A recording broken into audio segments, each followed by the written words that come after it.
채무자가 돈을 갚지 않을 때 어떻게 해야 할까요?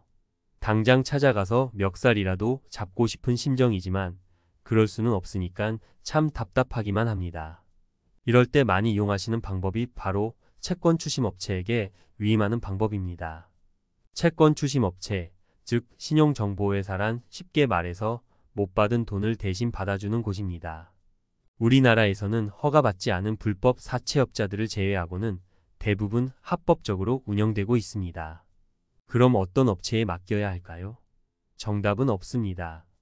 신용정보회사에서 채권 추심이란 업무는 각각의 추심원들이 개별적으로 진행하기에 회사를 보고 맡기는 것이 아닌 개별 추심원들을 보고 맡겨야 합니다. 제목과 다른 주제로 글을 시작했습니다. 추심 담당자에게서 오랫동안 연락이 없다거나 회수 가능성이 낮다고 버림받은 채권자분들께서 연락 주시는 일이 최근 굉장히 많은데 그런 경우가 담당자를 잘못 만난 경우이니 추심 담당자를 바꾸시길 바랍니다. 이제 본 주제인 채무자 신용 조회에 대해 알려드리겠습니다. 채권자들은 채무자가 돈을 갚지 않아 민사소송 등을 통하여 집행 권한을 얻게 됩니다. 법 자체에 문외한인 분들이 열심히 공부하고 알아보며 시간을 쏟아부어 겨우 판결문을 얻어내긴 하나 여전히 채무자들은 채무 변제를 하지 않습니다.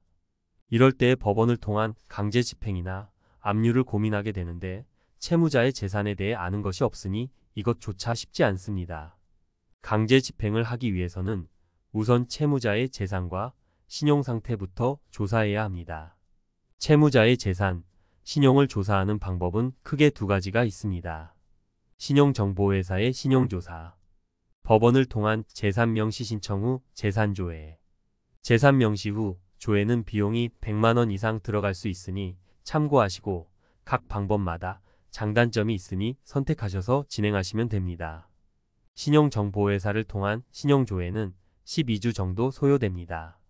못 받은 돈이 있다고 하여 무조건 신용조회를 할 수 있는 것은 아닙니다. 개인 간의 돈거래로 발생한 민사채권은 다음과 같은 서류가 있어야 합니다. 판결문, 지급명령, 이행권고, 조정화해조서, 배상명령, 양육비 위자료 등의 집행권한이 있어요. 채권 추심이임 또는 신용조회가 가능하고 회사, 사업자 간의 거래 미수로 인해 발생하는 상사채권은 집행권한 없어도 그 거래의 존재 여부를 증명할 수 있는 서류만 있다면 가능합니다. 채무자 신용조회를 하면 다음과 같은 정보를 얻을 수 있습니다. 1. 개설한 은행, 주거래 은행 정보 및 순위. 2. 대출 연체 세금 미납 등. 3. 소유한 부동산, 자동차, 선박 등.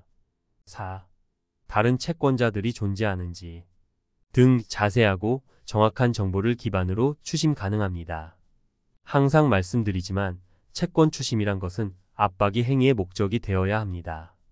대부분의 채무자들은 압류나 강제 집행을 하더라도 실익이 있을 가능성이 굉장히 적습니다. 채무자들을 심리적으로 압박하여 변제할 마음이 들게 만드는 것이 중요합니다. 도움 필요하시면 연락 주시면 됩니다.